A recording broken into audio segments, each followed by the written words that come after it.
आज प्रभाग क्रमांक 24D मधून मला भारतीय जनता पार्टीने उमेदवारी दिली, त्याबद्दल मी माझ्या सर्व पक्षाच्या नेतृत्वाचं, आदरणीय देवेंद्रजींचं, चंद्रकांत दादा पाटलांचं, रविजी चव्हाणांचं, बावनकुळे साहेबांचं, या शहराचे नेते, केंद्रीय मंत्री मुरलीधर मोहोळ, माझे शहराचे अध्यक्ष धीरजजी घाटे आणि सर्व पार्टीचा मनापासून धन्यवाद मानतो की त्यांनी पुन्हा एकदा माझ्यासारख्या या सामान्य कार्यकर्त्यावर हा विश्वास दाखवला.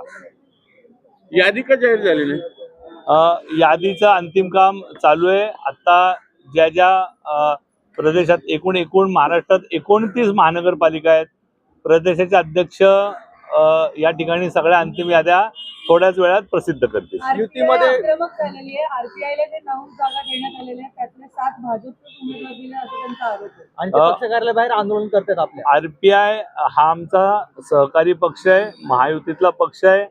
आदरणीय आठवले साहेब, आदरणीय देवेंद्रजी यांची अत्यंत सविस्तर चर्चा होऊन या जागा त्यांना देण्यात आलेल्या ज्या आहेत, हा आकडा तुम्ही कुठून काढला मला माहीत नाही, परंतु निश्चितपणे सन्मानजनक जागा महायुतीत आम्ही आरपीआयला दिलेल्या आहे, शिवसेनेला दिलेल्या आहेत आणि या शहरात आम्ही महायुती म्हणूनच पुढे जाणार. शिवसेनेला किती निवडणूक लढते, एकूण जागांवर भाजपने उमेदवार दिलेले आहेत? भारतीय जनता पार्टी, शिवसेना, महायुती म्हणून आम्ही 165 जागा जिंकतोय आणि लढतोय. शिवसेनेला किती जागा दिल्या त्यामध्ये?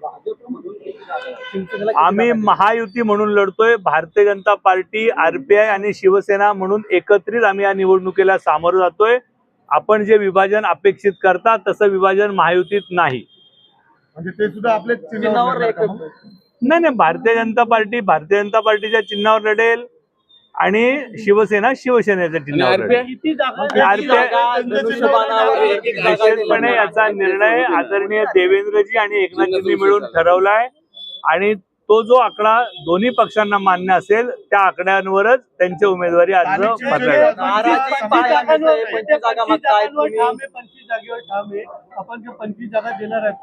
आपण ह्या महायुतीचा अंतिम जो तोडगा आहे हा आदरणीय एकनाथजी शिंदे साहेब, महाराष्ट्राचे उपमुख्यमंत्री, माजी मुख्यमंत्री आणि या महाराष्ट्राचे मुख्यमंत्री आदरणीय देवेंद्रजी मिळून ठरवतील.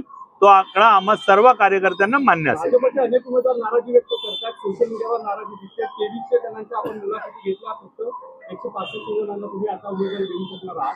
तर बाकीच्या नाराज असलेल्या लोकांचं कसं काय गणित बसवणार आहात? भारतीय जनता पार्टी ही या शहरातली आणि या राज्यातली आणि या देशातली सगळ्यात मोठी पार्टी आहे, किंबहुना जगातली मोठी पार्टी आहे.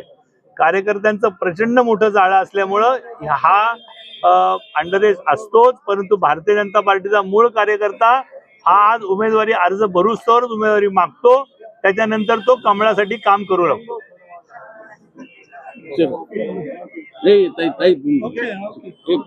धन्यवाद. भारतीय जनता पार्टीचा